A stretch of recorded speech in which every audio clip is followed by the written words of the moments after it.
Thank you very much, Venki, for that generous introduction. I appreciate your kind words, and I'd like to take this opportunity to commend the American Bazaar for inviting me to give these remarks. So let's give a big round of applause to Asif and the rest of the people doing a great job. So thank you very much for inviting me, and thank you for your warm welcome, and thank you for your hospitality. My wife Debbie, who's sitting over there, and I are proud to be associated with Philanthropy Dialogue. Our foundation has supported this endeavor since the first one in 2014, and I have had the privilege to take part in this event every single year. I'm really glad that it has become a go-to event in this timeless city. I see in this room representatives of several organizations. They're doing great work both here in India, in the United States and India. Tonight's honoree, Ajay Raju, where is he? Oh, hey, Ajay, I didn't see your wife, so. Ajay Raju, whom I had the pleasure of meeting for the first time at last year's Democratic Convention in Philadelphia. He has done a great and a fabulous job in representing the city of brotherly love. So congratulations to you, and thank you very much for coming. Let's give him a big round of applause. Wonderful to see you, Aju. If you have not met him, I would suggest you meet him in person. He's a great person, he's a well-recognized person, and well-known for his philanthropic engagement, not only in Philadelphia, but all over the world. So thank you. I also see the representative of the Segal Foundation. Who's somebody there from that? Thank you for thank you for coming. The American India Foundation. Thank you for coming. Pratham, anyone from Pratham? And Ekal Foundation. And all of you are doing a great job and a meaningful and substantial job in India. So it is humbling to be asked to share some of my thoughts on philanthropy, because I know that many of you in this audience are as qualified to address this topic as I am. It feels like I'm preaching the choir. Nonetheless, I'm pleased to provide my perspective and to hearing yours in return. What I want to put a spotlight on tonight is what I call power of purposeful philanthropy. Philanthropy takes many forms. Philanthropy that is of pivotal importance, in my opinion, is purposeful philanthropy. Purposeful philanthropy is making investment directed at creating a positive and meaningful difference in pivot areas that matter to the future of society. The returns on those investments are changes to conditions and are the creation of individuals who will become change agents to address those conditions. There's a distinction between a purposeful philanthropy and charity. The distinction is a critical one. The focus on charity is to provide a handout. The focus in purposeful philanthropy is to provide hand up. The focus in purposeful philanthropy is to enable and empower people by giving them a helping hand and a hand up rather than a handout. The focus in purposeful philanthropy is solving problems and is being engaged and is to create a better world, but by doing good. There certainly must be charitable support and assistance to address problems or crises in areas that's the needs of the socially and economically disadvantaged. After the horrible devastation recently by Hurricane Harvey, Irma, and Maria in this part of the world, and the flooding in Bangladesh due to monsoon rains, the importance of generous charitable giving to well-recognized groups such as the Red Cross, the Salvation Army, the Doctors Without Borders, and local nonprofit becomes evident. Charity as the sole means of philanthropy, however, has limitation. It does not get at the root cause nor change the underlying reason for the need for the charity. By contrast, purposeful philanthropy concentrates on improving circumstances and conditions. This hand-up approach can take a wide range of forms, ranging from eliminating contaminated water that poisons those who drink or bathe, into enhancing the safety of working conditions, to developing the requisite knowledge, skills, abilities, attitudes, and behavior for a person to be successful in life. The pivot point areas, the areas that can be leveraged and effectively addressed to effectuate change and achieve positive outcomes for purposeful philanthropy, are virtually endless. Let me say at the outset, it is much more rewarding to give money than to make money. It is much more rewarding to make other people successful. Our personal priority philanthropic areas are education, arts, world peace, and civic engagement.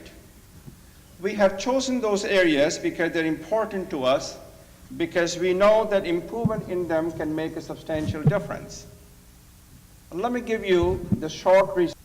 I feel completely comfortable in making that prediction because in addition to giving the substantial financial support to construct the management building at Aligarh Muslim University, my wife Debbie and I also provided funding for the endowed chair on entrepreneurship and innovation in the management school. That ensured the human element would be brought into play as a part of the educational equation. Let me also say that I would not be the person that I am today if I would have not received the education at Aligarh Muslim University. Aligarh shaped my history, Aligarh shaped my story, and determined my destiny. Its principles have always guided me throughout my life, whether the time is calm or the crisis. So we see our contribution to Aligarh Muslim University as an investment that will yield exponential returns. And this is my way of saying thank you to a university that I deeply love and care, and keeping the hope alive.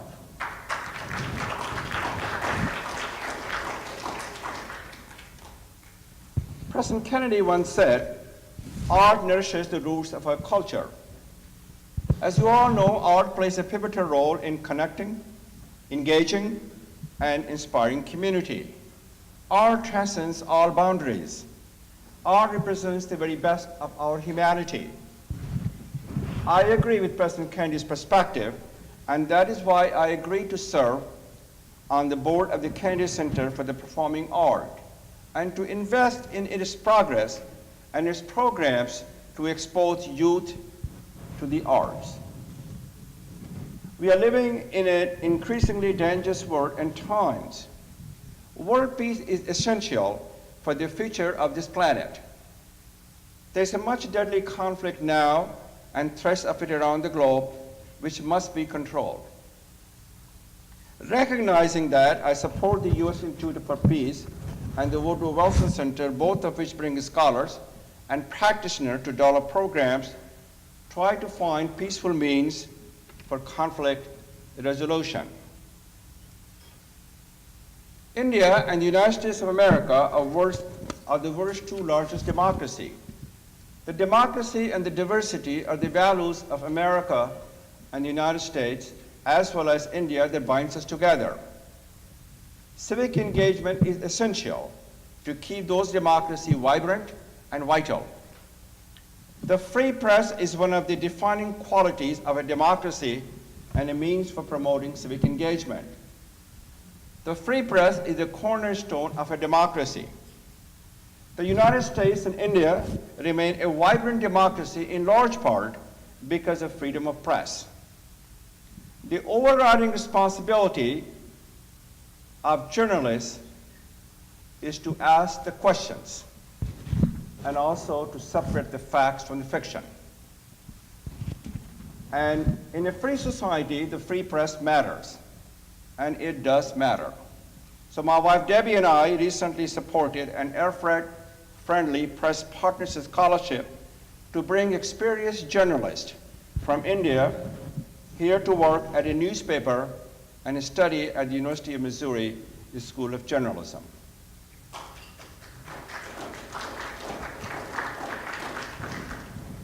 I named those pivot point areas and described my investment in Purposeful Philanthropy for illustration purposes only. Each of us must choose the area or areas that matter for our philanthropy. The essential thing is to make that choice and to invest. The size of that investment is not what counts.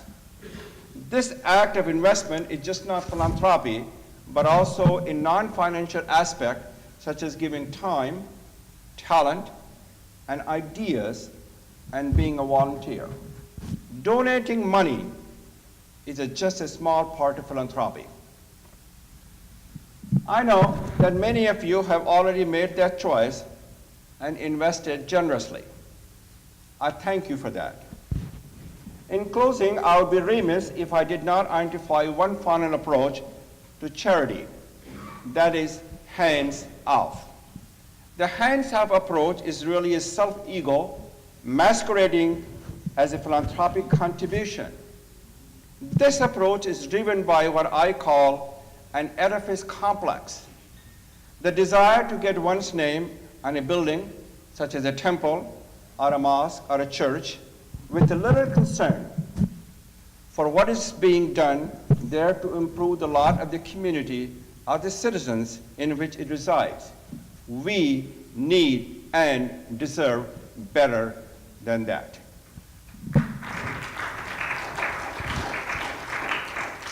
Purposeful philanthropy accomplishes this. It provides the platform for maximizing our participations and a contribution to enable India, the United States, international society, and the citizens around the world to achieve their full potential. It is a pivotal idea whose time has come.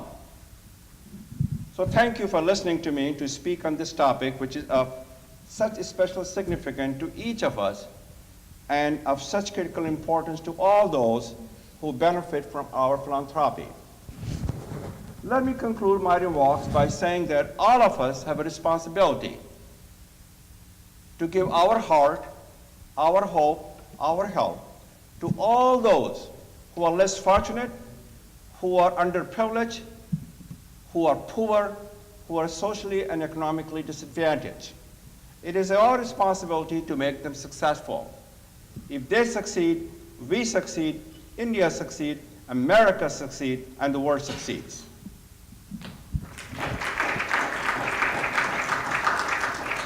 So may God bless and reward you for all that you do. And thank you for your service to our country, our nation, and to India as well. It is our responsibility to give back to India and the United States. Thank you.